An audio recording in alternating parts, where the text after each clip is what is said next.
ಹಾಗೆಯೇ ನಮ್ಮ ಶ್ರೀನಿವಾಸ್, ಮಂಜುನಾಥ್, ಕೊಡಗು ಮಂಜುನಾಥ್, ಕೊಡಗು ಮಂಜುನಾಥ್ ಅದೆಲ್ಲ ಅದೇನು ಹೇಳಿ ಮರಿತಿಬೇಗೌಡರು ಹೇಳಿದ್ದೆ.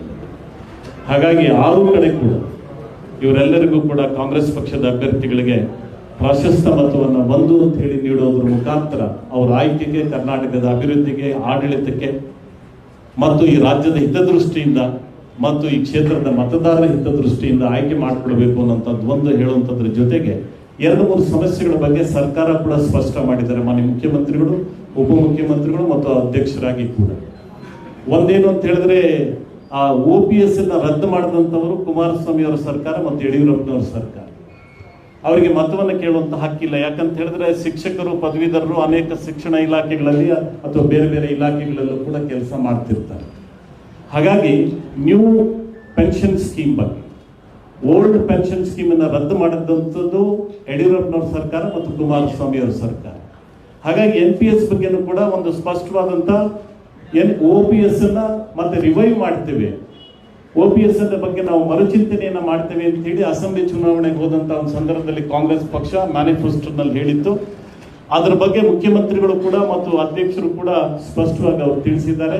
ಈಗ ಕೋಡ್ ಆಫ್ ಕಂಡಕ್ಟ್ ಇರೋದ್ರಿಂದ, ಚುನಾವಣಾ ಸಂದರ್ಭ ಆಗಿರೋದ್ರಿಂದ ಅದ್ರ ಬಗ್ಗೆ ಹೇಳಲಿಕ್ಕೆ ಬರೋದಿಲ್ಲ. ಅದು ಕ್ಯಾಬಿನೆಟ್ ತೀರ್ಮಾನಗಳನ್ನು ತೆಗೆದುಕೊಂಡಂತೂ ಪಾಸಿಟಿವ್ ಆಗಿ ಸರ್ಕಾರ ಕೂಡ ಇದೆ ಅನ್ನುವಂತ ಒಂದು ಸಂದೇಶವನ್ನು ಈಗಾಗಲೇ ಕೊಟ್ಟಿದೆ. ಎರಡನೇದೇನಪ್ಪಾ ಅಂತ ಹೇಳಿದ್ರೆ 7th ಪೇ ಕಮಿಷನ್ ಬಗ್ಗೆ. 7th ಪೇ ಕಮಿಷನ್ ಕೂಡ ಈಗಾಗಲೇ ವರದಿಯನ್ನ ಮುಖ್ಯಮಂತ್ರಿಗಳಿಗೆ ಕೊಟ್ಟಿದ್ದಾರೆ. ಅದು ಕ್ಯಾಬಿನೆಟ್ ಅಲ್ಲಿ ಚರ್ಚೆ ಆಗ್ಬೇಕಾಗತ್ತೆ. ಅದ್ರ ಬಗ್ಗೆನೂ ಕೂಡ ಸರ್ಕಾರ ಸಾಕಷ್ಟು ಆಸಕ್ತಿಯಿಂದ ಇದೆ ಅನ್ನುವಂಥದ್ದನ್ನು ಕೂಡ ಅವರು ಕೂಡ ಆ ಸಂದೇಶವನ್ನು ಕೊಟ್ಟಿದ್ದಾರೆ. ಕೋಡ್ ಆಫ್ ಕಂಡಕ್ಟ್ ಇರುವಂತ ಕಾರಣಕ್ಕಾಗಿ ಅದನ್ನ ಸ್ಪೆಲ್ ಔಟ್ ಮಾಡಕ್ ಆಗೋದಿಲ್ಲ. ಹಾಗಾಗಿ ಈ ಚುನಾವಣೆಗಳು ಮುಗಿದ ನಂತರ, ಪಾರ್ಲಿಮೆಂಟ್ ಚುನಾವಣೆ ಫಲಿತಾಂಶ ಮತ್ತು ವಿಧಾನ ಪರಿಷತ್ತಿನ ಚುನಾವಣೆಗಳು ಬಂದಾದ ಮೇಲೆ ಅದರ ಬಗ್ಗೆ ಕೂಡ ಸ್ಪಷ್ಟವಾದಂತ ನಿಲುವನ್ನು ಸರ್ಕಾರ ಖಂಡಿತವಾಗೂ ಕೂಡ ತೆಗೆದುಕೊಳ್ಳುತ್ತೆ ಅನ್ನುವಂಥ ಒಂದು ಭರವಸೆಯ ಮಾತನ್ನು ಈ ಸಂದರ್ಭದಲ್ಲಿ ಹೇಳ್ತಾ, ಅನುದಾನಿತ ಶಾಲೆಗಳ ಬಗ್ಗೆನೂ ಕೂಡ ಅನೇಕ ಸಮಸ್ಯೆಗಳಿದ್ದಾವೆ ಮತ್ತು ಸಹಕಾರವನ್ನು ಕೂಡ ಇದೆ. ಸರ್ಕಾರದ ಪ್ರೋತ್ಸಾಹದ ಅಗತ್ಯ ಇದೆ.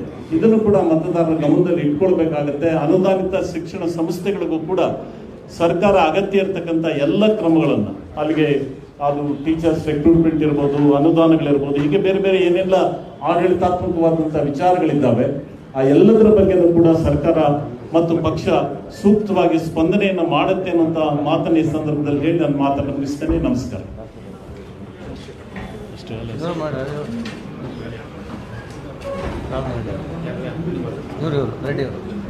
ನೀವು ಆಮೇಲೆ ಮಾತಾಡಿ. ಇಲ್ಲ ಸರ್, ನೀವು ಆಮೇಲೆ ನೀವು ಮಾತಾಡಿ. ನೀವು ಮಾತಾಡ್ಬೇಕಾ? ಓಕೆ, ಮಾಡಿ. ಮಾತಾಡ್ತೀರಾ? ಮಾತಾಡಪ್ಪ, ಯಾರೊಬ್ಬರು ಮಾತಾಡಿ. ನಮಸ್ಕಾರ. ಈಗಾಗಲೇ BR ಸುದರ್ಶನ್ ಅವರು ಹೇಳಿದ ಹಾಗೆ ಇದೇ 3ನೇ ತಾರೀಕು ನಡೆಯತಕ್ಕಂಥ ಬೆಂಗಳೂರು ಪದವೀಧರ ಕ್ಷೇತ್ರದ ವಿಧಾನ ಪರಿಷತ್ ಚುನಾವಣೆಯಲ್ಲಿ ಕಾಂಗ್ರೆಸ್ ಪಕ್ಷದ ಅಭ್ಯರ್ಥಿಯಾಗಿರ್ತಕ್ಕಂಥ ರಾಮೋಜಿ ಗೌಡರನ್ನ ಸುಮಾರು 6 ತಿಂಗಳ ಹಿಂದೆ ನಮ್ಮ ಪಕ್ಷದ ವರಿಷ್ಠರು ಅಭ್ಯರ್ಥಿಯನ್ನಾಗಿ ಘೋಷಣೆ ಮಾಡಿದ್ದಾರೆ. ಈ ಹಿಂದೆ 2 ಬಾರಿ ಚುನಾವಣೆಗೆ ಸ್ಪರ್ಧೆ ಮಾಡಿ ಅಲ್ಪ ಮತಗಳ ಅಂತರದಿಂದ ಸೋತಿದ್ರು. ಆದರೂ ಕೂಡ ಸೋತಿದ್ದೀನಿ ಅಂತಕ್ಕಂಥ ಭಾವನೆಯನ್ನು ಬಿಟ್ಟು ಪದವೀಧರರು ಮತ್ತು ಶಿಕ್ಷಕರ ಕ್ಷೇತ್ರದಲ್ಲಿ ಅವರಿಗೆ ಯಾವುದೇ ರೀತಿಯ ಕುಂದುಕೊರತೆ ಆದಂಥ ಸಂದರ್ಭದಲ್ಲಿ ಸರ್ಕಾರ ಯಾವುದೇ ಇದ್ರೂ ಕೂಡ ಅದರ ಮಟ್ಟದಲ್ಲಿ ಅವರಿಗೆ ನ್ಯಾಯವನ್ನು ಕೊಡಿಸೋದಕ್ಕೆ ಪ್ರಾಮಾಣಿಕವಾದ ಪ್ರಯತ್ನವನ್ನು ಮಾಡಿ ನಿರಂತರವಾಗಿ ಅವರ ಒಡನಾಟದಲ್ಲಿದ್ದಂಥವರು. 3ನೇ ಬಾರಿ ಈಗ ನಮ್ಮ ಪಕ್ಷ ಅವರಿಗೆ ಅವಕಾಶವನ್ನು ಮಾಡಿಕೊಟ್ಟಿದೆ. ಏನು ಬೆಂಗಳೂರು ಪದವೀಧರ ಕ್ಷೇತ್ರಕ್ಕೆ ಸುಮಾರು 36 ವಿಧಾನಸಭಾ ಕ್ಷೇತ್ರಗಳನ್ನು ಒಳಗೊಂಡಿದೆ. ಬೆಂಗಳೂರು ನಗರದ 28 ಕ್ಷೇತ್ರ, ಬೆಂಗಳೂರು ಗ್ರಾಮಾಂತರದ 4 ಕ್ಷೇತ್ರ, ರಾಮನಗರ ಜಿಲ್ಲೆಯ 4 ಕ್ಷೇತ್ರ ಒಳಗೊಂಡಂತೆ ಈ ಚುನಾವಣೆ ಆಗ್ತಾ ಇದೆ. ಈಗಾಗಲೇ ನಮ್ಮ ಪಕ್ಷ 36 ವಿಧಾನಸಭಾ ಕ್ಷೇತ್ರಗಳು ಕೂಡ ವೀಕ್ಷಕರನ್ನು ನೇಮಕ ಮಾಡೋದ್ರ ಮುಖಾಂತರ ಅಲ್ಲಿರ್ತಕ್ಕಂಥ ಮತದಾರರು ಎಷ್ಟಿದ್ದಾರೆ ಮತದಾರ ಪಟ್ಟಿಯನ್ನು ಕೊಟ್ಟು ಕನಿಷ್ಠ ಪಕ್ಷ 25ರಿಂದ 30 ಮತದಾರರಿಗೆ ಒಬ್ಬರನ್ನ ವೀಕ್ಷಕನಾಗಿ ನೇಮಕ ಮಾಡಿ ಪ್ರತಿಯೊಬ್ಬ ಮತದಾರನ ಭೇಟಿ ಮಾಡತಕ್ಕಂಥ ಕೆಲಸವನ್ನು ನಾವು ಮಾಡಿದ್ದೇವೆ. ಈಗಾಗಲೇ ಎಲ್ಲ ಕಡೆಯಲ್ಲೂ ಕೂಡ ಉತ್ತಮವಾದಂಥ ವಾತಾವರಣ ನಿರ್ಮಾಣ ಆಗಿ ಈ ಬಾರಿ ಕರ್ನಾಟಕದಲ್ಲಿ ಕಾಂಗ್ರೆಸ್ ಸರ್ಕಾರ ಏನು ನುಡಿದಂತೆ ನಡೆದಿದೆಯೋ, ಮುಖ್ಯಮಂತ್ರಿಗಳಾಗಿರ್ತಕ್ಕಂಥ ಸನ್ಮಾನ್ಯ ಸಿದ್ದರಾಮಯ್ಯನವರು ಉಪಮುಖ್ಯಮಂತ್ರಿಗಳು ನಮ್ಮ ಅಧ್ಯಕ್ಷರಾಗಿರ್ತಕ್ಕಂಥ ಡಿ.ಕೆ. ಶಿವಕುಮಾರ್ ಅವರು ಏನು ವಾಗ್ದಾನವನ್ನು ಮಾಡಿದ್ರು ಅದನ್ನು ಈಡೇರಿಸೋದ್ರ ಮುಖಾಂತರವಾಗಿ ನುಡಿದಂತೆ ನಡೆದಿದ್ದೀವಿ ಅಂತೇಳಿ ಇವತ್ತು ಪ್ರಬುದ್ಧರಾಗಿರ್ತಕ್ಕಂಥ ಶಿಕ್ಷಕರು ಮತ್ತು ಪದವೀಧರರು ಈ ಬಾರಿ ಕಾಂಗ್ರೆಸ್ಗೆ ಒಂದು ಅವಕಾಶವನ್ನು ಕೊಡಬೇಕು ಅಂತ ತೀರ್ಮಾನವನ್ನು ಮಾಡಿದ್ದಾರೆ. ಆದರೆ ಇವತ್ತು ಬಿಜೆಪಿ ಎಲ್ಲೋ ಒಂದು ಕಡೆ ಸೋಲಿನ ಭಯ ಅವರಿಗೆ ಬಂದಿದೆ. ಆದ್ರಿಂದ ನಮ್ಮ ಅಭ್ಯರ್ಥಿಗಳ ಮೇಲೆ ಇಲ್ಲ ಸಲ್ಲದ ಅಪಪ್ರಚಾರ ಮಾಡೋದಕ್ಕೂ ಕೂಡ ಪ್ರಾರಂಭ ಮಾಡಿದ್ದಾರೆ. ಅವ್ರು ಏನು ಮಾಡಿದ್ದಾರೆ, ಈಗ ಸಿಟ್ಟಿಂಗ್ ಎಂ.ಎಲ್.ಸಿ ಇರ್ತಕ್ಕಂಥವರು ಬಿಜೆಪಿ ಅಭ್ಯರ್ಥಿ, ಅವ್ರು ನಾನು 6 ವರ್ಷಗಳ ಕಾಲ ಏನು ಕೆಲಸ ಮಾಡಿದ್ದೀನಿ ಅಂತೇಳಿ ಅದನ್ನ ಕೇಳಿ ಬೇಕಾದ್ರೆ ಮತವನ್ನು ಕೇಳ್ಬೋದು. ಆದರೆ ನಮ್ಮ ಅಭ್ಯರ್ಥಿಗಳ ಮೇಲೆ ಇಲ್ಲ ಸಲ್ಲದ ಆಪಾದನೆ ಮಾಡೋದಕ್ಕೆ ಹೊರಟಿದ್ದಾರೆ ಇವತ್ತೊಂದು ದಿವಸ. ಏನಪ್ಪಾ ಅಂತಂದ್ರೆ ಇವ್ರು ಒಕ್ಕಲಿಗರೇ ಅಲ್ಲ ಅಂತಕ್ಕಂಥದ್ದನ್ನು.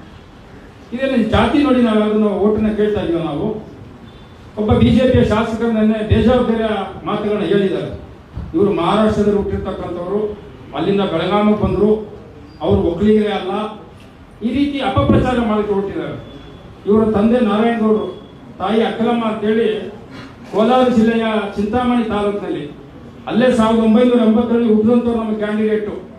ಅಲ್ಲೇ ಪ್ರಾಥಮಿಕ ಶಿಕ್ಷಣವನ್ನು ಮಾಡಿದಂಥವ್ರು, ಅಲ್ಲೇ ಹೈಸ್ಕೂಲನ್ನು ಓದಂಥವ್ರು, ಕೊನೆಗೆ ಅಲ್ಲೇ ಶ್ರೀನಿವಾಸಪುರದಲ್ಲಿ ಒಂದು ಸ್ಕೂಲಲ್ಲಿ ಟೀಚರ್ ಆಗಿ ಕೂಡ ಕೆಲಸ ಮಾಡಿರ್ತಕ್ಕಂಥವ್ರು. ಇವರನ್ನ ಕಾಂಗ್ರೆಸ್ ಪಕ್ಷ ಗುರುತಿಸಿ ಇವತ್ತಿನ ದಿವಸ ಅವರಿಗೆ ಅಭ್ಯರ್ಥನೆ ಮಾಡಿರ್ತಕ್ಕಂಥದ್ದು. ಇದೆಲ್ಲವನ್ನೂ ತಿಳಿದು ಕೂಡ ವಿರುದ್ಧವಾಗಿ ಮಾತನಾಡಿ ಜಾತಿಯಲ್ಲಿ ಒಡಕನ ಮೂಡಿಸೋದಕ್ಕೆ ಒಕ್ಕಲಿಗರ ಮತದಾರರು ಏನು ಹೆಚ್ಚಿಗೆ ಇದ್ದಾರೋ ಅವರನ್ನು ಒಡಕನ್ನ ಮೂಡಿಸಬೇಕು ಅಂತಕ್ಕಂಥ ಒಂದು ಹುನ್ನಾರವನ್ನ ಈ ಬಿಜೆಪಿ ನಾಯಕರು ಮಾಡಕ್ಕೆ ಹೊರಟಿದ್ದಾರೆ. ನಾವು ಜಾತಿಯ ಆಧಾರಿತದ ಮೇಲೆ ನಾವು ಇವತ್ತು ಓಟ್ ಕೇಳ್ತಾ ಇಲ್ಲ. ಇವರು ಕೇವಲ ಒಂದು ಒಕ್ಕಲಿಗರ ಸಮಾಜಕ್ಕೆ ಸೀಮಿತವಾಗಿರ್ತಕ್ಕಂಥವ್ರಲ್ಲ. ಇವರು ಇವತ್ತು ಬೆಂಗಳೂರು ಪದವೀಧರ ಕ್ಷೇತ್ರವನ್ನ ಪ್ರತಿನಿಧಿಸಿ ಯಾವುದೇ ಜಾತಿ ಜನಾಂಗವನ್ನ ಮೀರಿ ಪದವೀಧರರಿಗೆ ಏನು ಅನಾನುಕೂಲಗಳಾಗಿದೆಯೋ ಅದು OPS ಇರ್ಬೋದು, NPS ಇರ್ಬೋದು, ಮುಂದೆ ಸರ್ಕಾರದ ವತಿಯಿಂದ ಏನೇನು ಬರಬೇಕಾಗಿದೆ ಅವರಿಗೆ ನ್ಯಾಯಸಮ್ಮತವಾಗಿ ಸಿಗಬೇಕಾಗಿರ್ತಕ್ಕಂಥದ ಪರವಾಗಿ ಹೋರಾಟವನ್ನು ಮಾಡೋದಕ್ಕೆ ಅಂತೇಳಿ ನಮ್ಮ ಅಭ್ಯರ್ಥಿ ನಿಂತಿರ್ತಕ್ಕಂಥದ್ದು. ಅಂಥವರ ವಿರುದ್ಧವಾಗಿ ಅಪಪ್ರಚಾರವನ್ನು ಮಾಡ್ತಾ ಇದ್ದಾರೆ. ಆದ್ರಿಂದ ಮತದಾರರಲ್ಲಿ ನಾನು ಕೈ ಮುಗಿದು ಪ್ರಾರ್ಥನೆ ಮಾಡ್ಕೊಳ್ಳೋದೇನಪ್ಪ ಅಂದ್ರೆ, ಒಬ್ಬ ಉತ್ತಮ ಕುಟುಂಬದಿಂದ ಹುಟ್ಟಿ ಬಂದಿರತಕ್ಕಂಥ ನಮ್ಮ ಅಭ್ಯರ್ಥಿ ರಾಮೋಜಿಗೌಡರು ಅವರಿಗೆ ತಾವೆಲ್ಲರೂ ಕೂಡ ಇಲ್ಲ ಸಲ್ಲದ ಆಪಾದನೆ ಕಿವಿ ಕೊಡದೆ ಆತನ ಯಾವ ರೀತಿ ಇವತ್ತು ನೆಲೆಕೊಂಡು ಬಂದಿದ್ದಾರೋ ಅದನ್ನ ಪರಿಗಣನೆ ಮಾಡಿ ಮುಂದೆ ಇವರು ಚುನಾವಣೆಯಲ್ಲಿ ಆಯ್ಕೆ ಆದ್ಮೇಲೆ ವಿಧಾನ ಪರಿಷತ್ ಯಾವ ರೀತಿ ಧ್ವನಿಯನ್ನು ಎತ್ತಬಹುದು ಅಂತಕ್ಕಂಥ ತಿಳ್ಕೊಂಡು ಅವರಿಗೆ ಮತವನ್ನು ಕೊಡಬೇಕು ಅಂತೇಳಿ ನಾವು ಮನವಿ ಮಾಡೋದಕ್ಕೆ ಅಂತೇಳಿ ಇವತ್ತು ಈ ಪತ್ರಿಕಾಗೋಷ್ಠಿ ಕರೆದಿವಿ. ಎಲ್ಲರೂ ಕೂಡ ನಮಸ್ಕಾರ. ಈಗ ಸಚಿವರಾಗಿರ್ತಕ್ಕಂಥ ರಾಮಲಿಂಗೇಗೌಡ ಸಾಹೇಬರು ಮಾತನಾಡ್ತಾರೆ. ಎಲ್ಲ ಮಾಧ್ಯಮದ ಬಂಧುಗಳೇ, ನಮ್ಮ ಕಾರ್ಯಾಧ್ಯಕ್ಷರು ಆಮೇಲೆ ಮಾತಾಡ್ತಾರೆ. ಈಗಾಗಲೇ ನಮ್ಮ ಸುದರ್ಶನ್ ಅವರು, ನಾರಾಯಣ ಸ್ವಾಮಿ ಅವರು ಮಾತಾಡಿದ್ದಾರೆ. ಈಗ ಚುನಾವಣೆ 3ನೇ ತಾರೀಕು. ನಮ್ಮ ಪಕ್ಷದ ಅಭ್ಯರ್ಥಿ ರಾಮಲಿಂಗೇಗೌಡರು ಮತ್ತು ಹಿಂದೆನೂ 2 ಬಾರಿ ಅವಕಾಶ ಕೊಟ್ಟಿದ್ದರು, ನಮ್ಮ ಪಕ್ಷ ಕೊಟ್ಟಿತ್ತು. ಮೊದಲೆಲ್ಲ 1000 ಓಟು ರೀಚ್ ಆಗ್ತಿರಲಿಲ್ಲ. ರಾಮಲಿಂಗೇಗೌಡರು ನಿಂತ ಮೇಲೆ 2ನೇ ಸ್ಥಾನಕ್ಕೆ ಬಂದಿದ್ದಾರೆ. ಈ ಸರಿ 100 ಭಾಗ 1ನೇ ಸ್ಥಾನಕ್ಕೆ ಬಂದೇ ಬರ್ತಾರೆ. ಬರೋದನ್ನು ವಿಪಕ್ಷದವರು ತಡ್ಕೊಳ್ಳೋಕ್ಕಾಗ್ತಿಲ್ಲ, ಅದಕ್ಕೆ ಅಪಪ್ರಚಾರ ಮಾಡ್ತಾರೆ. ಆಮೇಲೆ ಇನ್ನೊಂದು ಎಲ್ಲದಕ್ಕಿಂತ ಮುಖ್ಯವಾಗಿ ಗ್ರಾಜ್ಯುಯೇಟ್ ಕಾನ್ಫರೆನ್ಸಿ, ಟೀಚರ್ಸ್ ಕಾನ್ಫರೆನ್ಸಿನಲ್ಲಿ ನಮ್ಮ ಕಾಂಗ್ರೆಸ್ ಪಕ್ಷದಿಂದ ಹೆಚ್ಚಾಗಿ ಯಾರು ಗೆಲ್ತಾನೇ ಇರಲಿಲ್ಲ, ಭಾಳ ಕಡಿಮೆ. ಒಂದು 6 ವರ್ಷದ ಮುಂಚೆ ನಮ್ಮ ಚಂದ್ರಶೇಖರ್ ಪಾಟೀಲ್ ಗೆದ್ದರು ಗ್ರಾಜ್ಯುಯೇಟ್ ಕಾನ್ಫರೆನ್ಸಿಯಿಂದ, ಗುಲ್ಬರ್ಗ ಆ ಭಾಗದಿಂದ.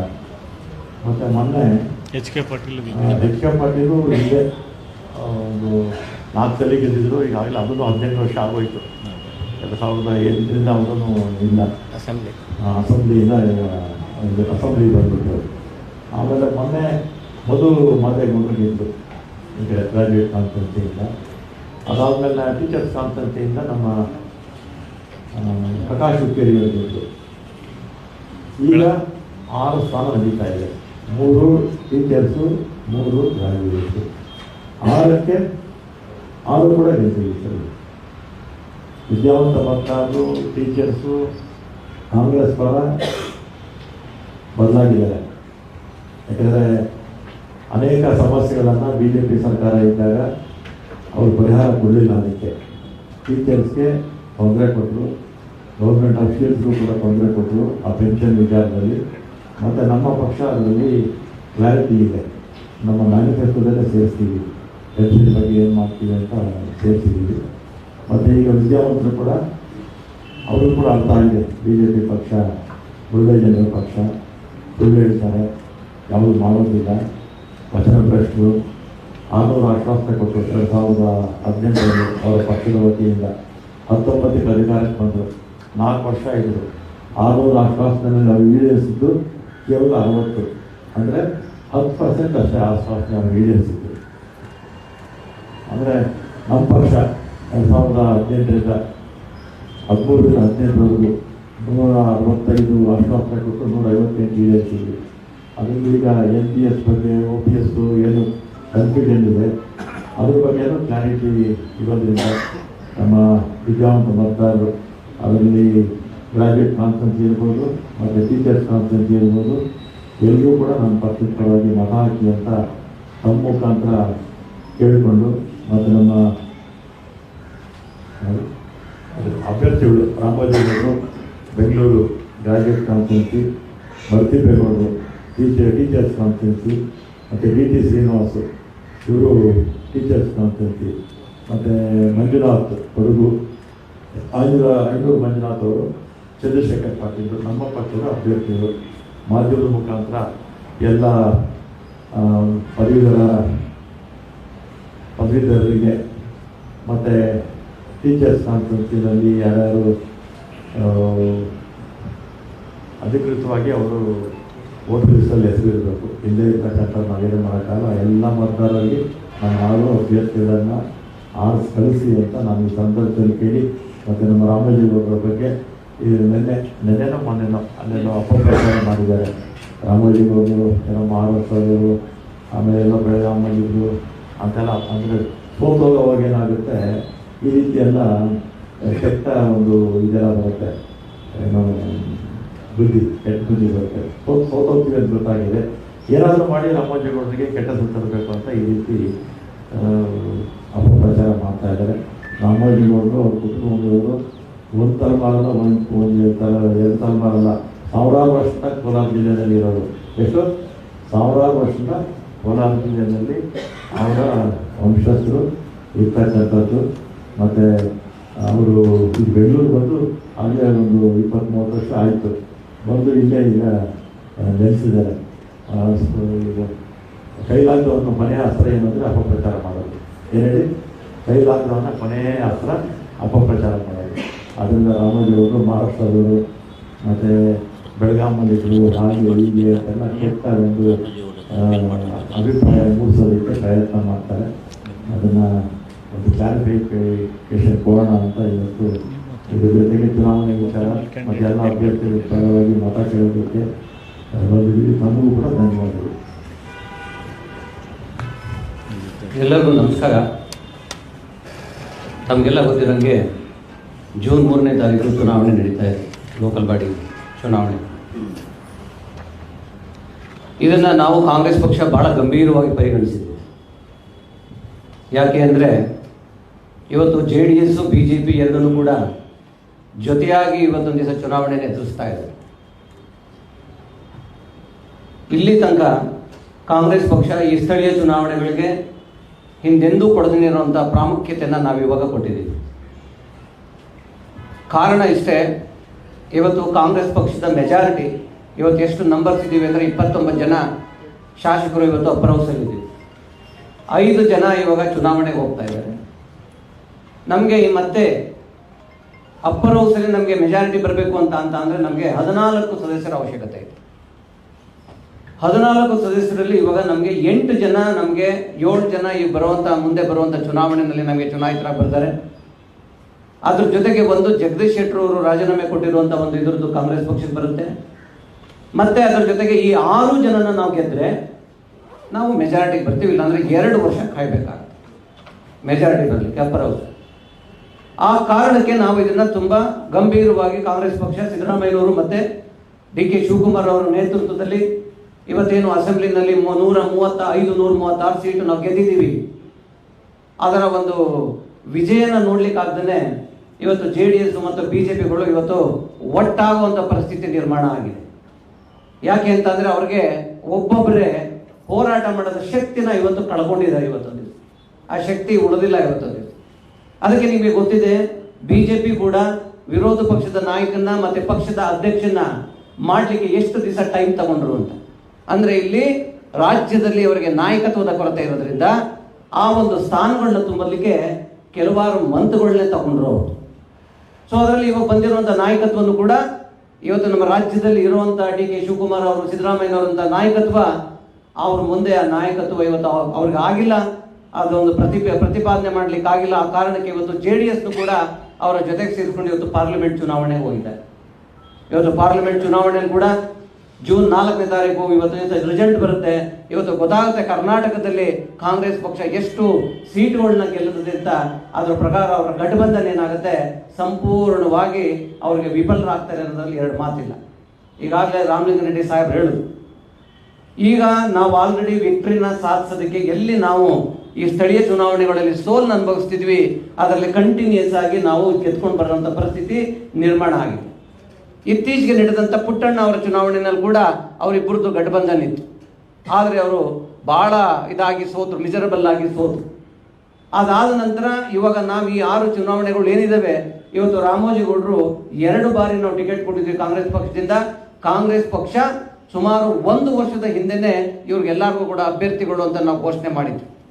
ಅದ್ರ ಪ್ರಯುಕ್ತ ಇವತ್ತೊಂದು ದಿವಸ ಅವರು ವ್ಯಾಪಕವಾಗಿ ತಿರುಗಾಡಿ ಒಂದು ಒಳ್ಳೆ ಮೆಂಬರ್ಶಿಪ್ನ ಮಾಡಿ ಜನಮನಗಳಲ್ಲಿ ಇವತ್ತೊಂದು ದಿವಸ ರಾಮೋಜಿಗೌಡರು ಗೆಲ್ತಾರೆ ಅನ್ನೋ ಒಂದು ವಾತಾವರಣ ಸೃಷ್ಟಿಯಾದಂಥ ಸಂದರ್ಭದಲ್ಲಿ ಇವತ್ತು ಬಿಜೆಪಿನವರು ಇವತ್ತು ಅಪಪ್ರಚಾರಕ್ಕೆ ಇಳಿಯುವಂಥ ಪರಿಸ್ಥಿತಿಗೆ ಬಂದಿದ್ದಾರೆ. ಅಂದರೆ ಅವರ ಹೀನವಾದಂಥ ಅವರ ಮನಸ್ಥಿತಿ ಎಷ್ಟು ಮಟ್ಟಿಗೆ ಕ್ರೂರವಾಗಿ ಮಾತಾಡ್ತಾರೆ ಅಂತ ಅಂದ್ರೆ, ಇವತ್ತು ಒಂದು ಜಾತಿ ಆಧಾರದ ಮೇಲೆ, ಧರ್ಮದ ಆಧಾರದ ಮೇಲೆ ಚುನಾವಣೆ ನಡೆಸುವಂತ ಒಂದು ಕೃತಕ ಒಂದು ಕೆಟ್ಟ ಮನೋಭಾವ ಇರುವಂತ ಪಕ್ಷ ಅಂತ ಅಂದ್ರೆ ಅದು ಇವತ್ತೊಂದು ಬಿಜೆಪಿ ಪಕ್ಷ. ಒಬ್ಬ ಶಾಸಕನಾಗಿ, ಪ್ರಜ್ಞಾವಂತನಾಗಿ, ಎಲ್ಲ ಧರ್ಮದವರು, ಎಲ್ಲ ಜಾತಿಯವರು ಕೂಡ ಇವತ್ತು ನಿಮಗೆ ಮತ ನೀಡಿ ಅಲ್ಲಿಗೆ ಶಾಸಕನ ಮಾಡಿದ್ದಾರೆ. ನಿಮಗೆ ನಾಚಿಕೆ ಆಗಲ್ವಾ? ಯಾವುದೋ ಒಂದು ಕೋಮಕ್ಕೆ ಸೇರಿರೋದು, ಅವ್ರು ಎಲ್ಲಿಂದ ಬಂದಿರೋದು? ಇಡೀ ದೇಶದಲ್ಲಿ ಅವ್ರು ಯಾವುದೇ ರಾಜ್ಯದ, ಯಾವುದೇ ಒಂದು ದೇಶದ ಮೂಲೆಯಲ್ಲಿದ್ರೂ ಕೂಡ ನಮ್ಮ ದೇಶದ ನಾಗರಿಕನಾದ್ಮೇಲೆ ಅವನು ಎಲ್ಲೇ ಬೇಕಾದ್ರೂ ಚುನಾವಣೆ ನಿಲ್ಲುವಂತ ಅಧಿಕಾರ ನಮ್ಮ ಕಾನ್ಸ್ಟಿಟ್ಯೂಷನ್ ಅಲ್ಲಿ ಪ್ರಾವಿಷನ್ ಮಾಡಿಕೊಟ್ಟಿದೆ. ಅದನ್ನ ಪ್ರಶ್ನೆ ಮಾಡೋಕ್ಕೆ ಇವ್ರು ಯಾರು? ಯಾವ ಪ್ರಶ್ನೆ ಮಾಡೋದಕ್ಕೆ ಇವ್ರಿಗೆ ಯಾವ ಯೋಗ್ಯತೆನೂ ಇಲ್ಲ. ಅಂತರಲ್ಲಿ ಇಲ್ಲೇ ಹುಟ್ಟಿ, ಇಲ್ಲೇ ಬೆಳೆದು, ಇಲ್ಲೇ ಗುರುತಿಸ್ಕೊಂಡಂತ ಒಬ್ಬ ವ್ಯಕ್ತಿನ ಇಷ್ಟೊಂದು ಒಂದು ತೇಜೋವಧವನ್ನು ಮಾಡುವಂತ ಒಂದು ಕೀಳು ಮಟ್ಟಕ್ಕೆ ಇವತ್ತು ಬಿಜೆಪಿ ಮತ್ತು ಜನ ಇವತ್ತು ನಾಯಕರುಗಳು ಇಳಿತಾರೆ. ಅದರಲ್ಲೂ ಕೂಡ ಅಶೋಕ್ ಅವ್ರ ಜೊತೆ ನಿಲ್ಕೊಂಡು, ವಿರೋಧ ಪಕ್ಷದ ನಾಯಕರ ಜೊತೆನಲ್ಲಿ ಕೂತ್ಕೊಂಡು ಒಬ್ಬ ಶಾಸಕ ಇದನ್ನ ಮಾತಾಡಿದಾಗ ಅದಕ್ಕೆ ಬುದ್ಧಿ ಹೇಳೋದ್ಬಿಟ್ಟು ಅಶೋಕ್ ಅವರು ಅದನ್ನ ಸಮರ್ಥಿಸ್ಕೋತಾರೆ ಅಂತ ಅಂದ್ರೆ ಅಲ್ಲಿಗೆ ವಿರೋಧ ಪಕ್ಷದ ನಾಯಕರು ಕೂಡ ಎಷ್ಟು ಅಸಮರ್ಥರಾಗಿದ್ದಾರೆ, ಅವ್ರಿಗೆ ಎಷ್ಟು ಪ್ರಜ್ಞೆ ಇದೆ ಅನ್ನೋದನ್ನ ಈ ಮೂಲಕ ನಾವು ಯೋಚನೆ ಮಾಡಬೇಕಾಗುತ್ತೆ. ಇವತ್ತು ಕಾಂಗ್ರೆಸ್ ಪಕ್ಷ ಪ್ರತಿಯೊಂದು ಹಂತದಲ್ಲೂ ಕೂಡ, ಪ್ರತಿಯೊಂದು ಇದರಲ್ಲಿ ಇವತ್ತೊಂದು ದಿವಸ ನಾವು ಆಫೀಸ್ ಬೇರರ್ಸ್ ಇರ್ಬೋದು, ಡಿಸ್ಟ್ರಿಕ್ಟ್ ಪ್ರೆಸಿಡೆಂಟ್ಸ್ ಇರ್ಬೋದು, ಬ್ಲಾಕ್ ಪ್ರೆಸಿಡೆಂಟ್ಸ್ ಇರ್ಬೋದು, ಯಾವ್ಯಾವ ಕಾನ್ಸ್ಟಿಟ್ಯೂನ್ಸಿನಲ್ಲಿ ಎಷ್ಟೆಷ್ಟು ಮತಗಳಿದ್ದಾವೆ ಅದನ್ನ ಮತ ಚಲಾವಣೆ ಮಾಡಲಿಕ್ಕೆ ಇವತ್ತು ಬ್ಲಾಕ್ ಪ್ರೆಸಿಡೆಂಟ್ ಇಂದ ವಾರ್ಡ್ ಪ್ರೆಸಿಡೆಂಟ್ ಅನ್ನು ಕೂಡ ನಾವು ಇವತ್ತು ಅಲ್ಲಿಗೆ ರೆಸ್ಪಾನ್ಸಿಬಲ್ ಅಂದ್ರೆ ಜವಾಬ್ದಾರಸ್ಥರಾಗಿ ಮಾಡಿದ್ವಿ. ನಾವು ಮಂತ್ರಿಗಳು ಜವಾಬ್ದಾರಸ್ಥರಿದ್ದಾರೆ. ಅದರಿಂದ ನಾವು 6ಕ್ಕೆ 6 ಗೆಲ್ಲೋದ್ರಲ್ಲಿ ಯಾವುದೇ ಸಂದೇಹ ಇಲ್ಲ. ಆ ಕಾರಣಕ್ಕೆ ಅವ್ರಿಗೆ ಇವತ್ತೊಂದು ದಿವಸ ಭಯ ಬಂದಿದೆ. ಈ ಚುನಾವಣೆಯಲ್ಲಿ ನಾವು ಸೋಲ್ತೀವಿ ಅನ್ನೋ ಕಾರಣಕ್ಕೆ ಇಂಥ ಒಂದು ಕೆಟ್ಟ ಅಪಪ್ರಚಾರಕ್ಕೆ ಇವತ್ತು ಅವ್ರು ಹೋಗ್ತಾ ಇದ್ದಾರೆ. ಯಾವುದನ್ನು ನಿಜ ಹೇಳಲ್ಲ ಅವ್ರು, ಬಿಜೆಪಿನವರು ಬರೀ ಸುಳ್ಳು ಹೇಳೋದು. ಒಂದು ಫೈನಲ್ ಸ್ಟೇಜ್ಗೆ ಬಂದು ನೀವು ಒಂದೇ ಒಂದು ನಿಮ್ಗೆ ಉದಾಹರಣೆ ಹೇಳ್ತೀನಿ. ಮೋದಿ ಅವರು ಹೋದ ಕಡೆಲೆಲ್ಲ ಹೇಳಿದ್ದಾರೆ, ತೆಲಂಗಾಣದಲ್ಲಿ ಹೋದ್ರು ನಂಬರ್ 1 ಸ್ಟೇಟ್ ನ ತೆಲಂಗಾಣ ಮಾಡ್ತೀನಿ ಅಂತ. ಒರಿಸ್ಸಾ ಹೋದ್ರು ಈ ಸ್ಟೇಟ್ ನ ಇಡೀ ದೇಶದಲ್ಲಿ ನಂಬರ್ 1 ಇದನ್ನ ಸ್ಟೇಟ್ ಮಾಡ್ತೀನಿ ಅಂತ. ಕರ್ನಾಟಕಕ್ಕೆ ಬಂದ್ರು, ಕರ್ನಾಟಕದಲ್ಲಿ ಹೇಳಿದ್ರು ಇಡೀ ದೇಶದಲ್ಲಿ ಕರ್ನಾಟಕದ ನಂಬರ್ 1 ಮಾಡ್ತೀನಿ ಅಂತ. ಅಂದ್ರೆ ಅಲ್ಲಿಂದನೇ ಪ್ರಾರಂಭ ಇದೆ ಸಮಸ್ಯೆಗಳು. ಅಂತದ್ರಲ್ಲಿ ಲೋಕಲ್ ಲೀಡರ್ಗಳು ಸುಳ್ಳು ಹೇಳೋದ್ರಲ್ಲಿ ಅಥವಾ ಈ ತರ ಒಂದು ಅಪಪ್ರಚಾರ ಮಾಡೋದ್ರಲ್ಲಿ ಅವರ ಯೋಗ್ಯತೆಯನ್ನು ಅವರು ತೋರಿಸ್ತಾರೆ.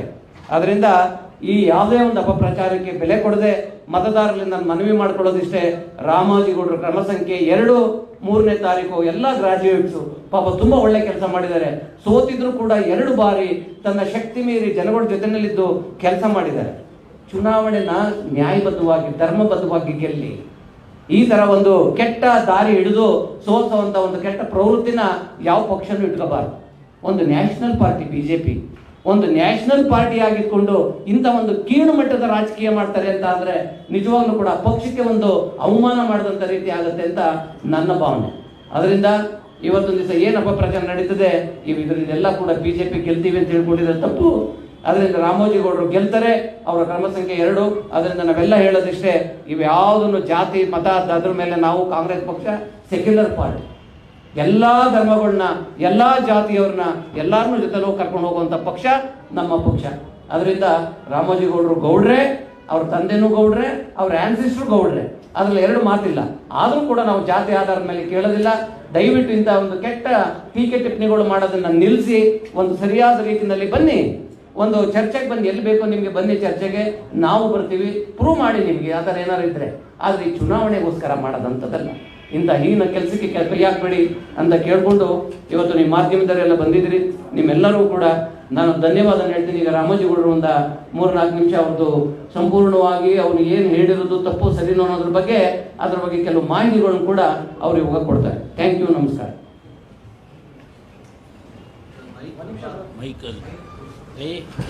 ಇಲ್ಲೇ ಬಂದ್ಬಿಡ್ರಿ, ನಾನು ಸ್ವಾಮಿ ಅಲ್ಪ ಈ ಕಡೆ ಬನ್ನಿ ಸರ್, ನೀವು ಕೂತ್ಕೊಳ್ಳಿ.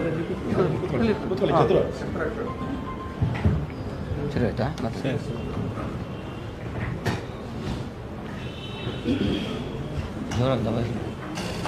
ಅಕೌಂಟ್ ಮಾಡಲೇಬೇಕಿಲ್ಲ. ಎಲ್ಲರಿಗೂ ನಮಸ್ಕಾರ. ಬೆಂಗಳೂರು ಪದವೀಧರ ಕ್ಷೇತ್ರದ ಚುನಾವಣೆಯ ಈ ಒಂದು ಸಂದರ್ಭದಲ್ಲಿ ತಮ್ಮೆಲ್ಲರನ್ನ ಕರೆದು ನಿಮ್ಮ ಮುಖಾಂತರ ನಾನು ಮನವಿ ಮಾಡೋದು, ಮತ್ತು ನನಗೆ ನಿನ್ನೆ ಒಬ್ಬ ಹಿರಿಯ ರಾಜಕಾರಣಿ ನನ್ನ ಬಗ್ಗೆ ಮಾತಾಡೋದಕ್ಕೆ ಸ್ಪಷ್ಟನೆ ಕೊಡಬೇಕು ಅಂತ ನನ್ನ ಇವತ್ತಿನ ಪಕ್ಷದ ಮುಖಂಡರು ವಿನಂತಿ ಮಾಡಿಕೊಂಡಾಗ ಈ ಒಂದು ಪತ್ರಿಕಾಗೋಷ್ಠಿಯನ್ನು ನಡೆಸ್ತಾ ಇದ್ದಾರೆ. ಹಾಗಾಗಿ ತಮ್ಮೆಲ್ಲರೂ ಸ್ವಾಗತವನ್ನು ಬಯಸ್ತಾ, ನನ್ನ ಹೆಸರು ರಾಮೋಜಿಗೌಡ ಅಂತ. ನನ್ನ ತಂದೆ ಹೆಸರು ನಾರಾಯಣಗೌಡ ಅಂತ ಹೆಸರು, ನಮ್ಮ ತಾತ ಹೆಸರು ಮುರುವೆಂಕಟೇಗೌಡ. ನಾನು ಚಿಂತಾಮಣಿ ತಾಲೂಕಿನ ಯಗಕೋಟೆ ಪಂಚಾಯತಿಯ ಮನಿಗಾನಹಳ್ಳಿ ಗ್ರಾಮದಲ್ಲಿ ಜನಿಸಿದವನು. ಒಟ್ಟು 9 ಜನ ನಾವು ಕುಟುಂಬದ ಸದಸ್ಯರು. ಮೊದಲನೆಯವರು ರಾಮೇಗೌಡ ಅಂತ, ಎರಡನೇವರು ವೆಂಕಟೇಗೌಡ, ಮುನೇಗೌಡ, ಶ್ಯಾಮೇಗೌಡ, ಶಿವರಾಮೇಗೌಡ, ಮತ್ತು 6ನೇವರು ನಾವು ಪಿನ್ಸ್ ಆಗಿಬಿಟ್ಟಿದ್ವಿ. ಪಿನ್ಸ್ ಆಗಿಬಿಟ್ಟಿದ್ಮೇಲೆ ರಾಮ ಮತ್ತು ಲಕ್ಷ್ಮಣ ಅಂತ ಇಟ್ಟಿದ್ರು. ಲಕ್ಷ್ಮಣ ಅನ್ನೋ ಅದ್ದಲ ಪಕ್ಕ ತೀರ್ಕೊಂಡ್ಮೇಲೆ ನನಗೆ ರಾಮೋಜಿ ಅಂತ ಹೆಸರಿಟ್ರು. ಇಂಥ ಕುತಂತ್ರಿಗಳು ಬರುತ್ತಾರೆ ಅಂತ ಏನೋ ಗೊತ್ತಿಲ್ಲ, ನನಗೆ ಚೆನ್ನಾಗಿ ಜ್ಞಾಪಕ ಇದೆ. 1ನೇ ಕ್ಲಾಸಲ್ಲಿ ನಮ್ಮ ಟೀಚರ್ ಹೇಳ್ತಾ ಇದ್ರು, ನಿನಗೆ ರಾಮೋಜಿ ಅಂತ ಇಟ್ಟಿದ್ದಾರೆ, ಮರಾಠಿ ಅಂತ ಅಂದ್ಬಿಡ್ತಾರೆ ಅಂತೇಳಿ ರಾಮೋಜಮ್ ಅಂತ ಹೆಸರಿಟ್ರು ನನಗೆ. ಇದು ಬರ್ತಾ ಬರ್ತಾ ರಾಮೋಜಿಗೌಡ ಅಂತ ಕರೀತಾರೆ. ರಾಮೇಗೌಡ ಅಂತ ದೊಡ್ಡವರು ಇದ್ರು, ಫಸ್ಟ್ 6ನೇವ್ ನಾನು ರಾಮೋಜಿಗೌಡ ಅಂತ ಕರೀತೆ. ಬಟ್ ದಾಖಲೆ ರಾಮೋಜಮ್ ಬರ್ತಾ ಇತ್ತು. ಸನ್ಮಾನ್ಯ ಈಗಿನ KPCC ಅಧ್ಯಕ್ಷರು ಮತ್ತು ಸನ್ಮಾನ್ಯ DK ಶಿವಕುಮಾರ್ ಸಾಹೇಬ್ ಹೇಳಿದ್ರು, ನಿಮ್ಗೆ ಹೆಸರು ರಾಮೋಜಿಗೌಡ ಅಂತಾರೆ, ಬಟ್ ದಾಖಲೆಯಲ್ಲಿ ರಾಮೋಜಮ್ ಬಂದಿದೆ ಅಂತ ಹೇಳಿ ಅವರು ನನಗೆ ಇನ್ಸ್ಟಿಟ್ಯೂಟ್ ಮಾಡಿ ರಾಮೋಜಿಗೌಡ ಅಂತ ನಾನು ಎಲ್ಲ ದಾಖಲೆಗಳಲ್ಲಿ ಈಗ ಮಾಡಿದೆ. ಆದರೆ ಇವತ್ತು ಪ್ರಚಾರ ಮಾಡುವಂಥ ಸಂದರ್ಭಗಳಲ್ಲಿ ನನಗೆ ಈ ಒಂದು ಒಂದರಲ್ಲೇ ಅಲ್ಲ, ನಮ್ಮ ಏನು ಆಪೋಸಿಟ್ ಕ್ಯಾಂಡಿಡೇಟು ಸುಮಾರು ಕಡೆಗಳಲ್ಲಿ ಹೋಗ್ಬಿಟ್ಟು ಇವರು ನಮ್ಮ ಗೌಡ ಅಲ್ಲ, ಇವನು ಮರಾಠಿ, ಅವನು ಒಂದ್ಸರಿ ಮರಾಠಿ ಅಂತಾನೆ, ಒಂದ್ಸರಿ ಆಂಧ್ರದವನು ಅಂತಾನೆ, ಒಂದ್ಸರಿ ತಮಿಳುನಾಡವರು ಅಂತಾರೆ. ನಮ್ದು ಜಾತ್ಯತೀತ ರಾಷ್ಟ್ರ, ಎಲ್ಲ ಜಾತಿ ಧರ್ಮಗಳನ್ನ ಸಮಾನವಾಗಿ ಕಾಣುವಂತ ರಾಷ್ಟ್ರ.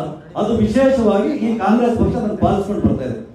ನಾನು ಬರೀ ಇವತ್ತು ನನ್ನ ಜಾತಿ ಬಗ್ಗೆ ಯಾಕೆ ಮಾತಾಡ್ತಾ ಇದ್ದೇನೆ, ನನ್ನ ಊರಿನ ಬಗ್ಗೆ, ನನ್ನ ಸ್ವಾಭಿಮಾನ. ನಾವು ಯಾವುದೇ ದೇಶಕ್ಕೆ ಬೇರೆ ರಾಷ್ಟ್ರಗಳು ಹೋದಾಗ ಏನಂತ ಹೇಳಿದ್ರೆ ನಾವು ಭಾರತೀಯರು ಅಂತೇಳಿ, ನಮ್ಮ ಭಾರತ ದೇಶದ ಬಗ್ಗೆ ಯಾರಾದ್ರೂ ಮಾತಾಡೋದು ನಾವು ಸುಮ್ಮನೆ ಇರಲ್ಲ. ಅದೇ ರೀತಿಯಾಗಿ ನನ್ನ ಜಾತಿ ಬಗ್ಗೆ, ನನ್ನ ಊರಿನ ಬಗ್ಗೆ ಯಾರು ಮಾತ್ರ ನಾವು ಸ್ಪಷ್ಟನೆ ಕೊಡಲೇಬೇಕಾಗ್ತದೆ. ಮತ್ತು ಇವ್ರು ಯಾರು ಮಾತಾಡ್ತಾ ಇದ್ದಾರೆ, ಇವ್ರು ಯಾವ ರಾಜ್ಯದವರು, ಇವ್ರು ಎಲ್ಲಿಂದ ಬಂದವರು, ಇವ್ರ ವೃತ್ತಿ ಏನು, ಇವ್ರು ಇಷ್ಟೊಂದು ರಾಜಕೀಯದಲ್ಲಿ ಒಂದು ಸ್ಥಾನಮಾನ ಬಂದು ಇಷ್ಟು ಕೀಳು ಮಟ್ಟಕ್ಕೆ ಇಳಿದ್ದಾರೆ ಅಂದ್ರೆ ಇವರ ಮನೋಸ್ಥಿತಿ ಏನಿದೆ ಮತ್ತು ಯಾವ ಮಟ್ಟಕ್ಕೆ ಇಳಿದಿದ್ದಾರೆ ಅಂತ. ನಿಮ್ಮ ಕ್ಯಾಂಡಿಡೇಟ್ಗೆ ಯೋಗ್ಯತೆ ಇಲ್ಲದೆ ಇದ್ರೆ ಗೆಲ್ಲಕ್ಕೆ ಸುಮ್ಮನೆ ಮನೆಯಲ್ಲಿ ಕೂತ್ಕೊಳ್ಳಿ. ನಿಮಗೆ ಇಷ್ಟು ಜನ ಪದವೀಧರರು ಒಂದು ಅವಕಾಶ ಕೊಟ್ಟ ಮೇಲೆ ಸದನದ ಒಳಗೆ ಮತ್ತು ಹೊರಗೆ ಏನ್ ಕೆಲಸ ಮಾಡಿದಿರ, ಯಾರಿಗಾದ್ರೂ ಈ ಪದವೀಧರ ಕ್ಷೇತ್ರದ MLC ಯಾರಂತ ಯಾರಿಗೂ ಗೊತ್ತಿಲ್ಲ. ಅದು ನಿಮ್ಮ ಯೋಗ್ಯತೆ. ಆ ಯೋಗ್ಯತೆಯನ್ನು ಬಿಟ್ಬಿಟ್ಟು ಇವತ್ತೇನು ಪಕ್ಷ, ರಾಷ್ಟ್ರೀಯ ಕಾಂಗ್ರೆಸ್ ಪಕ್ಷ ನಮ್ಮನ್ನ 1 ವರ್ಷದಿಂದ ಗುರುತಿಸಿದೆ. ನಾವು ಸಹ ಇದ್ರ ಬಗ್ಗೆ ಕೆಲಸ ಮಾಡ್ಕೊಂಡು ಬರ್ತಾ ಇದೀವಿ. ಒಂದು ಮತದಾರರಲ್ಲಿ, ಪದವೀಧರರಲ್ಲಿ ಒಂದು ಅವೇರ್ನೆಸ್ ಮಾಡಿದ್ವಿ. ಇವತ್ತು ಅತ್ಯಂತ ಹೆಚ್ಚಿನ ಸಂಖ್ಯೆಯಲ್ಲಿ ಎನ್ರೋಲ್ ಆಗಿದ್ದಾರೆ. ಹಾಗಾಗಿ ಎಲ್ಲ ಒಂದು ಕಡೆ ಇವ್ರು ಹೋದ ಕಡೆ ಎಲ್ಲೆಲ್ಲ ಇವ್ರಿಗೆ ಟಿಕೆಟೇ ಕೊಡಬಾರ್ದು ಅಂತ ಭಾರತೀಯ ಜನತಾ ಪಕ್ಷ ಡಿಸೈಡ್ ಮಾಡಿತ್ತು. ಬೇರೆಯವ್ರು ಕೊಡ್ತಾರೆ ಅಂತ ಹೇಳಿ ಇವ್ರು ಎಲ್ಲೂ ಮತದಾನಕ್ಕೆ ಎನ್ರೋಲ್ಮೆಂಟ್ಗೂ ಬಂದಿಲ್ಲ, ಎಲ್ಲೂ ಬಂದಿಲ್ಲ. ಕೊನೆಯ ಒಂದು ವಾರದಲ್ಲಿ ಇವ್ರಿಗೆ ಅನೌನ್ಸ್ ಮಾಡ್ತು. ಹಾಗಾಗಿ ಗೆಲ್ಲುವ ಇದಕ್ಕೆ ಸಾಧ್ಯ ಇಲ್ಲ ಅಂತೇಳಿ ಏನಾದ್ರೂ ಮಾಡಿ ಇವ್ರ ಮೇಲೆ ಕೇಸ್ ಹಾಕಬೇಕು, ಇವ್ರ ಜಾತಿ ಅದು, ಇವ್ರ ಊರಿದು ಅಂತೇಳಿ ನನಗೆ ಬಗ್ಗೆ ಅಪಪ್ರಚಾರ ಮಾಡ್ತಾ ಇದ್ದಾರೆ. ಹಾಗಾಗಿ ನಾನಿವತ್ತು ನನ್ನ ಬಗ್ಗೆ ಮನವಿಯನ್ನು ಮಾಡೋದ್ರ ಜೊತೆಗೆ ಸ್ಪಷ್ಟನೆ ಕೊಡಲೇಬೇಕು. ನನಗೆ ಇದು ಆದ್ಮೇಲೆ ತುಂಬಾ ನೋವಾಯಿತು. ಯಾಕಂದ್ರೆ ನಿಮ್ಮ ತಂದೆ ತಾಯಿ ಬಗ್ಗೆ, ನಿಮ್ಮ ಊರಿನ ಬಗ್ಗೆ, ನಿಮ್ಮ ದೇಶದ ಬಗ್ಗೆ, ನಿಮ್ಮ ಜಾತಿ ಬಗ್ಗೆ ಯಾರನ್ನ ಮಾತಾಡಿದಾಗ ಎಲ್ಲೋ ಒಂದ್ಸಲ ಮನಸ್ಸು ನೋವಾಗ್ತದೆ. ಮತ್ತು ನಾನು ಬರೀ ಇದೇ ಕೆಲಸ ಮಾಡಕ್ ಆಗೋಗ್ತಾ ಇದೆ. ಹೌದಾ ಸರ್ ಹಿಂಗಂತೆ, ಹೌದಾ ಸರ್ ಹಿಂಗಂತೆ ಅಂತ. ಚುನಾವಣೆ ಸಂದರ್ಭ ನಾನು 36 MLA ಕ್ಷೇತ್ರ, ಪ್ರತಿಯೊಬ್ಬ 1,20,000 ಮತದಾರರು ನಾನು ಭೇಟಿ ಮಾಡಬೇಕು. ಅದನ್ನು ನಾನು ಮಾತಾಡೋದು ಬಿಟ್ಟು, ಅದನ್ನು ವಿನಂತಿ ಮಾಡ್ಕೊಳ್ಳೋದು ಬಿಟ್ಟು, ಇವ್ರು ಮಾಡುವಂತ ಅಪಪ್ರಚಾರಗಳಿಗೆ ನನ್ನ ಸ್ನೇಹಿತರು ಹಿತೈಷಿಗಳು ಫೋನ್ ಮಾಡಿ ಯಾಕೆ ಏನು ಏನು ಅಂದಾಗ ಯಾವ ರೀತಿ ಉತ್ತರ ಕೊಡೋಕ್ಕಾಗುತ್ತೆ. ಹಾಗಾಗಿ ಇವತ್ತು ನಾನು ಕಂಪ್ಲೀಟ್ ಆಗಿ ನಾನು ಏನು ಮಾತಾಡ್ತಾ ಇದ್ದೀನಿ ನನ್ನ ಹತ್ರ ದಾಖಲೆ ಇಲ್ಲಿದ್ವಿ. ನಾನು ಎಲ್ಲಿ ಜನಿಸಿದ್ದೆ ಸನ್ಮಾನ ರಾಮಲಿಂಗ ಸಾಹೇಬ್ ಹೇಳಿದ ರೀತಿಯಲ್ಲಿ ಸಾವಿರಾರು ವರ್ಷಗಳಿಂದ ನಾವು ಅಲ್ಲಿರ್ತಕ್ಕಂಥವ್ರು. ನಾನು ಒಕ್ಕಲಿಗ ಕುಟುಂಬದಿಂದ ಬಂದಿರ್ತಕ್ಕಂಥವನು, ಒಕ್ಕಲಿಗ ಸಂಘದಲ್ಲಿ ಮೆಂಬರ್ ಆಗಿರ್ತಕ್ಕಂಥವನು. ನಾವು ಎಷ್ಟೇ ಮಾತಾಡಿದ್ರು ಎಲ್ಲ ಜಾತಿಗಳ ಸಮಾನವಾಗಿ ಕೇಳ್ತಾ ಇದ್ವಿ. ನಮ್ಮ ಚಂದ್ರಶೇಖರ್ ಸಾಹೇಬ್ ಹೇಳಿದ ರೀತಿಯಲ್ಲಿ ನಾವು ಜಾತಿಯನ್ನ ಮತವನ್ನು ಕೇಳ್ತಾ ಇಲ್ಲ. ಆದ್ರೆ ನೀವು ಇದನ್ನೇ ಇದು ಮಾಡಿಕೊಂಡು ವೇದಿಕೆ ಮೇಲೆ ಒಬ್ಬ ವಿರೋಧ ಪಕ್ಷ ನಾಯಕರಿದ್ದಾರೆ, ಹಲವಾರು ಮಂತ್ರಿಗಳಿದ್ದಾರೆ, ಕ್ಯಾಂಡಿಡೇಟ್ ಇದ್ದಾರೆ. ಕ್ಯಾಂಡಿಡೇಟ್ ನಿಲ್ಸ್ಕೊಂಡು ಒಬ್ಬ ಅವಿವೇಕಿ ಈ ರೀತಿ ಮಾತಾಡ್ತಾರೆ ಅಂದ್ರೆ ನೀವ್ ಏನ್ ಮಾಡ್ತಾ ಇದ್ದೀರಿ ಹೇಳ್ಬೇಕಾಗಿತ್ತು. ನೋಡಪ್ಪ, ಅದೇ ಕ್ಯಾಂಡಿಡೇಟ್ ನಮ್ಮ ಒಕ್ಕಲಿಗರ ಸಮಾವೇಶಗಳಲ್ಲಿ ನನ್ನ ಆತ್ಮೀಯ ಸ್ನೇಹಿತ, ನನ್ನ ಸ್ನೇಹಿತ ರಾಮೋಜಿಗೌಡರು ಅಂತ 10 ಒಂದು ಒಕ್ಕಲಿಗರ ಸಮಾವೇಶಗಳಲ್ಲಿ ಸಭೆಗಳಲ್ಲಿ ಮಾತಾಡಿದ್ರಿ ನೀವು. ಆ ವ್ಯಕ್ತಿ ಮಾತಾಡುವ ನೀವು ಸ್ಪಷ್ಟನೆ ಕೊಡಬೇಕಾಗಿತ್ತು. ನಿಮಗೆ ಗೊತ್ತು ಆ ಜ್ಞಾನ ಆಂಧ್ರದಿಂದ ಬಂದಿರತಕ್ಕಂಥ ಅವಿವೇಕಿಗೆ ಗೊತ್ತಿಲ್ಲ ಅಂತಂದ್ರೆ ನೀವು ಅಲ್ಲಿರ್ತಕ್ಕಂಥ ನಿಮ್ ಜೊತೆಗಳಲ್ಲಿ ಸಭೆ ಸಮಾವೇಶಕ್ಕೆ ನಾನು ಭಾಗವಹಿಸಿದ್ದೀನಿ, ನಾನು ನಿಮ್ ಜೊತೆ ಇದ್ದೀನಿ, ನಿಮಗೂ ಗೊತ್ತಾಗಬೇಕಿತ್ತಲ್ಲ, ನೀವು ನಿಲ್ಸಬೇಕಾಗಿತ್ತು. ಬೇರೆ ಆ ರೀತಿ ಮಾತಾಡಬೇಡ್ರಿ ಅಂತೇಳಿ. ನೀವು ಸುಮ್ಮನೆ ಇದ್ದೀರಂದ್ರೆ ನೀವೇ ಅವ್ರಿಗೆ ಕುಮ್ಮಕ್ಕು ಕೊಟ್ಟಿದ್ದೀರಾ. ನಿಮಗೆ ಗೆಲ್ಲಕ್ಕಾಗಲ್ಲ, ಆತಗೇನು ಗೊತ್ತಾಗ್ತದೆ ಆಂಧ್ರದಿಂದ ಬಂದವನಿಗೆ. ನಿಮಗೆ ಆ ರೀತಿ ನೀವು ಅನಿಸಿದ್ರೆ ಹೇಳ್ಬೇಕಾಗಿತ್ತು. ಹಾಗಾಗಿ ದಯಮಾಡಿ ಇಂಥ ಇದಕ್ಕೆ ತಮ್ಮ ಮುಖಾಂತರ ನಾನೆಲ್ಲೋ ಸುಮಾರು ಸರಿ ಅಂದ್ಕೊಳ್ತಾ ಇದ್ದೆ, ಮಾತಾಡುವಂತ ಸಂದರ್ಭದಲ್ಲಿ ಯಾವಾಗ ಇದಕ್ಕೆ ಸ್ಪಷ್ಟನೆ ಕೊಡಬೇಕು ಅಂತ ಹೇಳಿ. ಈ ರೀತಿ ಒಬ್ಬ ಮಾಜಿ ಮಂತ್ರಿ, ಶಾಸಕರು ನನ್ನ ಬಗ್ಗೆ ಮಾತಾಡೋದಾದ್ರೆ ವೇದಿಕೆ ಮೇಲೆ ಮಾಜಿ ಮಂತ್ರಿಗಳು, ವಿರೋಧ ಪಕ್ಷ ನಾಯಕರು ಘಟಾನುಘಟಿಗಳಿದ್ದಾಗ ಅವರ ಮುಂದೆ ಈ ರೀತಿ ಮಾತಾಡ್ತಾ ಇದ್ದಾರೆ ಅಂದ್ರೆ ನಾನು ಸ್ಪಷ್ಟನೆ ಕೊಡಲಿಲ್ಲ ಅಂದ್ರೆ ಯಾವ ರೀತಿ ಮಾತಾಡ್ತಾರೆ ಗೊತ್ತಾ? ಇವನು ಮಹಾರಾಷ್ಟ್ರದಲ್ಲಿ ಹುಟ್ಟಿ ಬೆಳಗಾಮಲ್ಲಿ ಉದ್ದು ಬೆಂಗಳೂರು ಬಂದು ಗೌಡ ಅಂದ್ಬಿಟ್ರೆ ಇಲ್ಲಿರೋರೆಲ್ಲ ನಾವೇನು ಗೊತ್ತಿಲ್ಲದೆ ಇರ್ತಕ್ಕಂತಾರ, ಗೌಡ ಅಂತ ಹೆಸರಿಟ್ಕೊಬಿಟ್ಟು ಓಟ್ ಹಾಕ್ಬಿಡ್ತಾರ ಇವನಿಗೆ. ಹೌದು ಸ್ವಾಮಿ, ನಿನಗ್ ಗೊತ್ತಿಲ್ಲ ನೀನ್ ಯಾರು, ನೀನ್ ಯಾವ ಊರವನು, ನೀನ್ ಏನ್ ನನ್ನ ಬಗ್ಗೆ ಮಾತಾಡೋದು, ಫಸ್ಟ್ ನೀನ್ ಎಲ್ಲಿನವನು ನೀನ್ ತಿಳ್ಕೊ.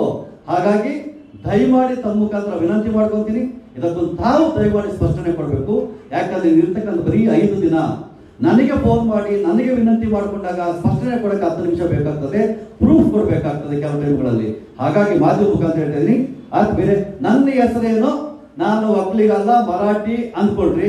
ನಮ್ಮ ತಂದೆ ಏನು, ನಾನು ಇವತ್ತು ಎಲೆಕ್ಷನ್ ಇರ್ತೀನಿ ಅಂತೇಳಿ ನಮ್ಮ ಅಪ್ಪನಿಗೆ 100 ವರ್ಷದಿಂದ ನಾರಾಯಣಗೌಡ ಅಂತ ಏನನ್ನ ಹೆಸರಿಟ್ಕೊಳಕ್ಕೆ ಗೊತ್ತಿತ್ತ? ನೋಡ್ರಿ, ನನ್ನ Aadhaar card Ramojigowda son of Narayanagowda.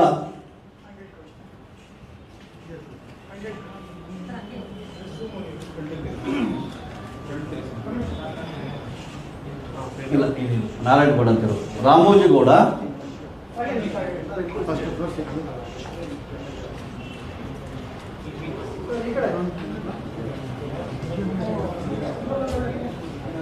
ತುಂಬಾ ಮನಸ್ಸು ನೋವಾಗಿದೆ ಇದು. ಯಾಕಂದ್ರೆ ನಿಮ್ಮ ಯಾವ ತಂದೆ ತಾಯಿ ಬಗ್ಗೆ ಇದು ಮಾತಾಡುವಾಗ ಅಥವಾ ನಿಮ್ಮ ಜಾತಿ ಬಗ್ಗೆ, ನಿಮ್ಮ ಊರಿನ ಬಗ್ಗೆ ಮಾತಾಡುವಾಗ, ಇಲ್ಲಿ ನೋಡ್ರಿ ನಾರಾಯಣಗೌಡ ಸನ್ ಆಫ್ ನಾರಾಯಣಗೌಡ ಅಂತ ನಮ್ಮ ತಂದೆ ಗೊತ್ತು. ನಾನು MLC ನಿಂತ, ನಾನು ಒಂದು ಬಡ ಕುಟುಂಬದಿಂದ ಒಂದು ಗ್ರಾಮೀಣ ಪ್ರದೇಶದಿಂದ ಬಂದಿರತಕ್ಕಂಥನು. ನನ್ನ ಮಾರ್ಕ್ಸ್ ಕಾರ್ಡ್ಸ್ ಅನ್ನ ತೋರಿಸ್ತಾ ಇದ್ದೀನಿ, SLC ಮುಖ್ಯೋಪಾಧ್ಯಾಯರು ಸರ್ಕಾರಿ ಪ್ರೌಢಶಾಲೆ ಎಗೋಕೋಟೆ. ಈ ನೋಡ್ರಿ, ಯಾವಾಗಲೂ 30-40 ವರ್ಷ ಹಿಂದೆ ಎತ್ತಿಟ್ಟಿದ್ದೆ ನಾನು. ಇವತ್ತು ಹುಡುಕಿ ತಗೊಂಡ್ಬಂದಿದ್ದಾಯ್ತು. ಸರ್ಕಾರಿ ಪ್ರೌಢಶಾಲೆ ಯಗೌಕೋಟೆ, ಚಿಂತಾಮಣಿ ತಾಲೂಕು. ನನ್ನ ಪ್ರೌಢ ಶಿಕ್ಷಣ, ಇನ್ನು ಪ್ರಾಥಮಿಕ ಶಿಕ್ಷಣಕ್ಕೆ ಯಾವುದೇ ದಾಖಲೆ ಇರಲ್ಲ. ನಂದು TC ಇದರಲ್ಲೂ ಇದೆ. ನಾನು ಕಾಲೇಜ್ ಓದಿದ್ದು PUC ಚಿಂತಾಮಣಿಯಲ್ಲಿ. ನಾನು ಟೀಚರ್ ಟ್ರೈನಿಂಗ್ ಮಾಡಿದ್ದು ಬೇತ್ಮಂಗಲದಲ್ಲಿ. ಪೊಲಿಟಿಕಲ್ ಸ್ಟೇಟ್ಮೆಂಟ್ ಇಂದ ಪೊಲಿಟಿಕಲ್ ಫೇಸ್ ಮಾಡಿ ನೀವು ಸ್ವಲ್ಪ ನೀವು ಕ್ಲಾರಿಫಿಕೇಶನ್ ಕೊಡ್ತಾ ಇದ್ರೆ ಅನುಮಾನ ಬರ್ತಾ ಇದೆ. ನೀವು ಲೋಕಲೈಸ್ ಆದ್ಮೇಲೆ ಎಷ್ಟೊಂದು ಗಾಬರಿ ಬಿಡುವಂತ ಅವಶ್ಯಕತೆ ಏನು ಗೊತ್ತಿಲ್ಲ. ಪೊಲಿಟಿಕಲ್ ಸ್ಟೇಟ್ಮೆಂಟ್ ಗಾಬರಿ ಅಲ್ಲ, ಗಾಬರಿ ಅಲ್ಲ. ಯಾಕಂದ್ರೆ ಗಾಬರಿ ಏನು ಬಿದ್ದಿಲ್ಲ, ಆದ್ರೆ ಮಾಹಿತಿ ಕೊಡ್ಬೇಕಲ್ಲ.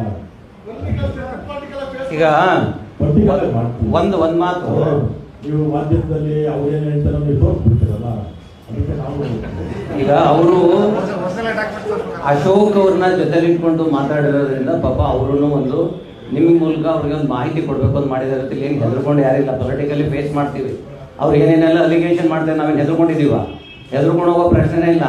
ಕಾಂಗ್ರೆಸ್ ಸರ್ಕಾರ ಸುಭದ್ರವಾಗಿದೆ, ಒಳ್ಳೆ ಲೀಡರ್ಶಿಪ್ ಇದೆ, ಫೇಸ್ ಮಾಡ್ತೀವಿ, ಗೆಲ್ತೀವಿ. ಅದ್ರದ್ದಲ್ಲ ಈಗ ನನಗೆ ಈಗಲೂ ನನಗೇನು ಗೊತ್ತಾ, ಇವರು ಕ್ಲಾರಿಫಿಕೇಶನ್ ಕೊಡೋ ಅವಶ್ಯಕತೆ ಇಲ್ಲ ನನ್ನ ಪ್ರಕಾರ.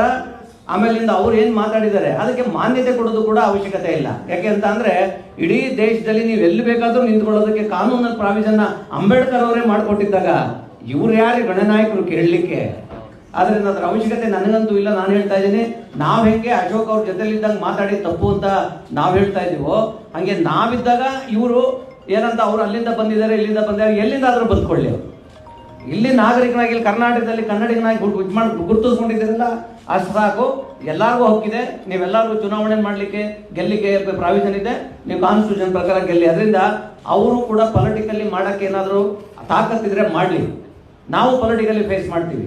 ಇಂಥವೆಲ್ಲ ಕೆಲಸಕ್ಕೆ ಬಾರದವನ್ನ ಕ್ಲೈಮ್ಯಾಕ್ಸ್ ಬಂದಾಗ 3ನೇ ತಾರೀಕು ಚುನಾವಣೆ ಇದೆ, ಏನೋ ಒಂದು ಇವಾಗ ಆಸೆ ಪಬ್ಬಿಸ್ಬಿಡೋದು. This is not a politics. ಪೊಲಿಟಿಕ್ಸ್ನ ಮಾಡಬೇಕಂತ ಅಂದರೆ ಸ್ವಲ್ಪ ತಲೆ ಉಪಯೋಗಿಸಿ ಮಾಡಲಿ, ಬರೀ ಬಾಯಿ ಉಪಯೋಗಿಸೋದಲ್ಲ. ಸೊ ಅದರಿಂದ ಇದು ನಾಟ್ ಎ ಕರೆಕ್ಟ್ ಇದು ಅನ್ನೋದ್ರ ಬಗ್ಗೆ ಬಿಟ್ಟರೆ ನಾವು ಅದನ್ನು ಕ್ಲಾರಿಫಿಕೇಶನ್ಸ್ ಅದಕ್ಕೆ ನಾವು ಅದ್ರ ಬಗ್ಗೆ ತಲೆ ಕೆಡಿಸ್ಕೊಂಡಿಲ್ಲ, ಅದರಿಂದ ಭಯ ಪಟ್ಟಿದ್ದೀವಿ ಅಂತ ಅನ್ಕೋಬಿಟ್ಟಿದ್ದೆ.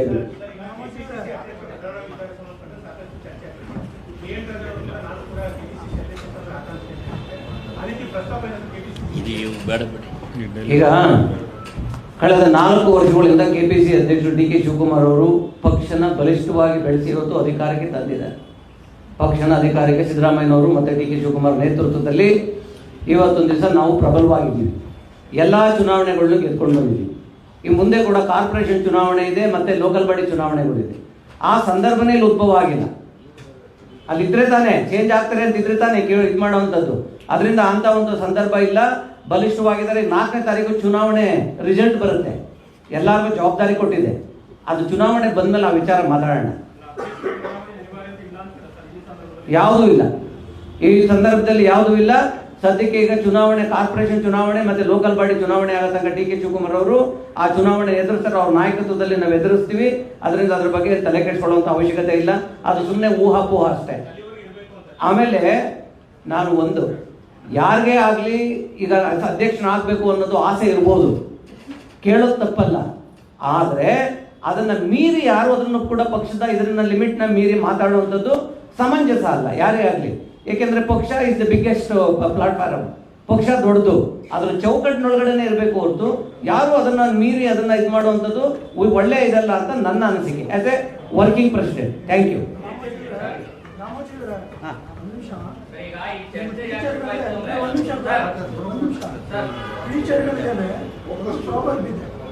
Gentleman should remain a gentleman under any provocation.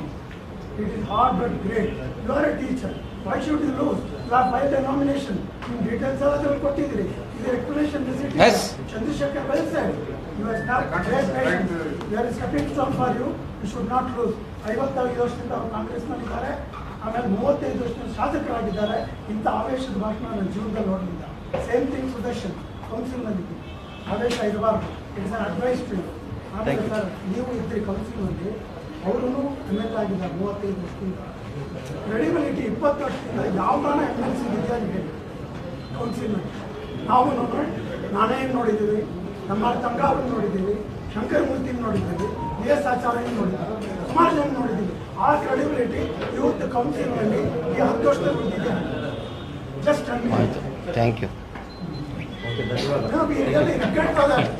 Ramalinga Reddy ನೀವು ಹೇಳಬೇಕು, ನೀವು 35 ವರ್ಷದ ಶಾಸಕರು, 55 ವರ್ಷದ ಕಾಂಗ್ರೆಸ್ ಮಾಡಿದ್ರು, ನೀವು ಹೇಳ್ಬೇಕು ಅದಕ್ಕೆ. ಇದು ಉಳಿದಿದೆ ಇಲ್ಲ ಇಲ್ಲ ಚುನಾವಣೆಯಲ್ಲಿ ಥ್ಯಾಂಕ್ ಯು. ಇವಾಗ ನಾವು ಈಗ 7 ಬಂದಿದೆಯಲ್ಲ 8, ಅವಾಗ ಇದನ್ನೆಲ್ಲ ನಾವು ಬಹಳ ಸೀರಿಯಸ್ ಆಗಿ ಪರಿಗಣಿಸಿ ಮಾಡ್ತೀವಿ ನೆಕ್ಸ್ಟ್. ಒಳ್ಳೆ ಸರಿಯಾಗಿ ಎಲ್ಲ ತಾಕತ್ತಿರೋರ್ನ ಕಳಿಸ್ತೀರಿ ಈಗ, ಎಲ್ಲ ತಾಕತ್ತಿರೋರ್ನ ಕಳಿಸ್ತೀರಿ ಈಗ.